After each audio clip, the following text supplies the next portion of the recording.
আজকে আমরা দেখব যে ফটোশপ 24 যারা ব্যবহার করেন তাদের যে ট্রায়াল ভার্সনটা যারা ব্যবহার করতেছেন তাদের ট্রায়াল ভার্সনটা 14 দিন পার হয়ে গেছে, তারা এখন ওইটা কিভাবে ইউজ করবেন। তো সেটার জন্য 23-এর এর আগেও আমি একটা টিউটোরিয়াল দিয়েছি, তারা ওটাও দেখে নিতে পারেন। বা ফটোশপ 24টা কীভাবে ডাউনলোড করতে হয়, ইনস্টল করতে হয়, ফ্রি ট্রায়ালটা, এবং সেটা সবসময় ইউজ করা যায় কিভাবে ফ্রি প্রসেসে, সেই টিউটোরিয়ালগুলো আমার এই ডিসক্রিপশন বক্সে থাকবে। সেগুলো আপনারা চাইলে দেখে নিতে পারেন। তো আমি আজকে দেখাবো ফটোশপ 24-এর ট্রায়াল ভার্সনটা ইনডেটটা কীভাবে আমরা ফিনিশ করে আমরা কিভাবে এটা ফ্রি চালাইতে পারি। তো এটার জন্য আমরা ফটোশপটা ওপেন করে নিলাম। এই যে ফটোশপ 24, এটা একদম লেটেস্ট ভার্সন। এই যে একটু ওয়েট করি।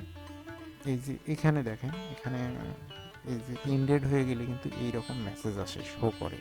তো আপনার হচ্ছে এখানে পারচেস করতে বলতেছে। এই যে দেখেন, বাই অ্যাট adobe.com, উপরে দেখেন ওই যে ট্রায়াল এন্ডেড, বাই নাও। তার মানে আপনার যদি এটা এখন কোনোভাবেই ইউজ করা সম্ভব নয়, এটা কেটে দিলে ফটোশপটা চলে যাবে, বা কুইক ফটোশপ যদি দেন তাও চলে যাবে। এখানেও কেটে দিলেও ওই ফটোশপটা চলে যাবে। তার মানে ফটোশপটা আমাদের আর ইউজ করার মতো কোনো পজিশন নেই। তো আমরা কীভাবে এই ফ্রি ট্রায়ালটা ইউজ করব সেটা আমরা প্রসেসটা দেখব। আমরা একটা প্রথমে ব্রাউজার ওপেন করে নেব। এটা দুইটা প্রসেস তাই আমি দেখাচ্ছি। একটা ব্রাউজার ওপেন করে adobe.com লিখে, এই যে উপরে যে সাইটটা আছে অ্যাডোবের অফিসিয়াল সাইট, এটাতে আমরা ক্লিক দেবো। একটা পারচেস করে আরেকটা পারচেস ছাড়া আলাদা। তো এখানে adobe.com এর অফিসিয়াল সাইটটাতে আমরা ঢুকলাম। ঢোকার পরে হচ্ছে এই যে ফ্রি ট্রায়ালটাতে ক্লিক দিলে আমরা, যারা ফটোশপ 24 বা পেজ ডাউনলোড করতে চান, তারা একটি টিউটোরিয়াল ডিসক্রিপশন বক্সে হচ্ছে এই লিঙ্ক আছে, তারা ওইটা দেখে নিতে পারেন। এই যে এখানে দেখেন, এটা মান্থলি এই প্রাইসটা দিয়ে আমাদের এটা পারচেস করতে হবে।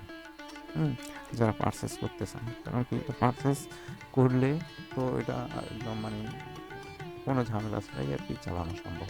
এই যে দেখেন 7 ডেজে ফ্রি ট্রায়াল দেয়। আর হচ্ছে বিজনেস থেকে আমরা যদি আপনি এটা পারচেস করেন, এখানে হচ্ছে হলো পারচেস না, যদি বিজনেস থেকে অ্যাকাউন্টটা করেন তাহলে 14 দিন ফ্রি ট্রায়াল পাওয়া যায়।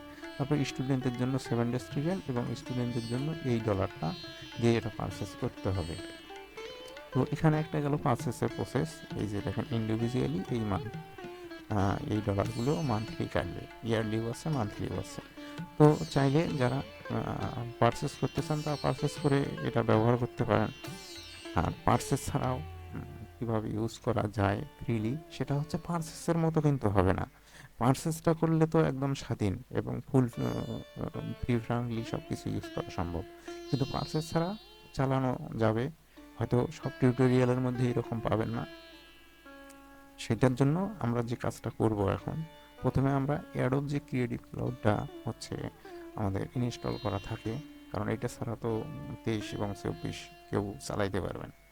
তো আমরা সেইটা আগে ওপেন করে নেব। ওপেন করে নেওয়ার পরে এই যে দেখেন, এই যে বেটা আপ থেকে এই দেখেন ফটোশপ বেটা, এটা আপ টু ডেট, তার মানে এটা ট্রায়াল শেষ হয়ে গেছে, কারণ বাই নাও করতে হয়। এখান থেকে এখন আমরা এটা সর্বপ্রথম সাইন আউট করে দেবো। সর্বপ্রথম ক্রিয়েটিভ ক্লাউড থেকে সাইন আউট করে দেবো আমরা। করে দেওয়ার পরে আমরা এটা কেটে দেবো। এই যে দেখেন সাইন আউট হয়ে গেছে।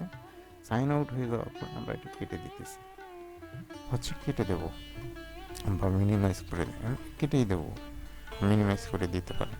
আমরা কেটে দিলাম। কেটে দেওয়ার পরে তারপরে হচ্ছে অ্যান্টিভাইরাসটা আমরা ওপেন করব। অ্যান্টিভাইরাসটাও অফ করে নেবেন, যাদের পিসিতে অ্যান্টিভাইরাস দেওয়া থাকে। আমার কুইকেল আছে, এটা আমি অফ করে দিছি। তারপরে হচ্ছে উইন্ডোজ ডিফেন্ডারটাও অফ করে দিবেন। দিয়ে তারপরে হচ্ছে ওই যে ছোট্ট যে প্যাচটা আছে, সেটা টিউটোরিয়ালে দেখানো হচ্ছে না, সেটা হচ্ছে ওটার জন্য লিঙ্ক দেওয়া আছে, সোশ্যাল লিঙ্ক ফেসবুকের। সেটা দেখে আপনারা ওখানে পিন কমেন্টের মধ্যেই পেয়ে যাবেন। এই যে দেখেন, এটা হচ্ছে এই যে উইন্ডোজ ডিফেন্ডারের অ্যান্টিভাইরাসটা অফ করে নেবেন যাদের অন্য অ্যান্টিভাইরাস নাই। তো তারপরে মনে করেন যে এটা দেওয়া হয়ে গেছে আমার, আমি ওইটা এখানে শো করি নাই, হাইড করে রাখছি। দিয়ে আমি ফটোশপটা ওপেন করছি। এই যে দেখেন, এখানে কোনো ট্রায়াল ভার্সন আর নাই। তো প্যাচটা দিলেই কিন্তু আর ট্রায়াল ভার্সনটা থাকবে না, ওটা চলে যাবে। তারপরে হচ্ছে পারচেস করলে যেভাবে ইউজ করতে পারবেন, কিন্তু পারচেস ছাড়াও কিন্তু এখানে চালানো যাবে। সেটা একটু অসুবিধা হবে, তারপরেও কিন্তু আপনি চালাইতে পারবেন, কারণ 23 এবং 24-এর মধ্যে কিন্তু আলাদা কিছু ফিচার্স আছে, এগুলো চালানোর একটা মজাই আলাদা যারা 23-24 ব্যবহার করছেন। তো এই যে এইরকম মেসেজ আসলে হচ্ছে আপনারা আপডেট দিবেন না, এটা কেটে দিবেন। তো আশা করি আপনাদের ভিডিওটা অনেক কাজে লাগবে। তো আজ এই পর্যন্তই। যারা এখনও সাবস্ক্রাইব করেন তারা অবশ্যই সাবস্ক্রাইব করেন এবং লাইক কমেন্ট শেয়ার করতে বলবেন। ধন্যবাদ সবাই। Till then take care. Allah হাফেজ।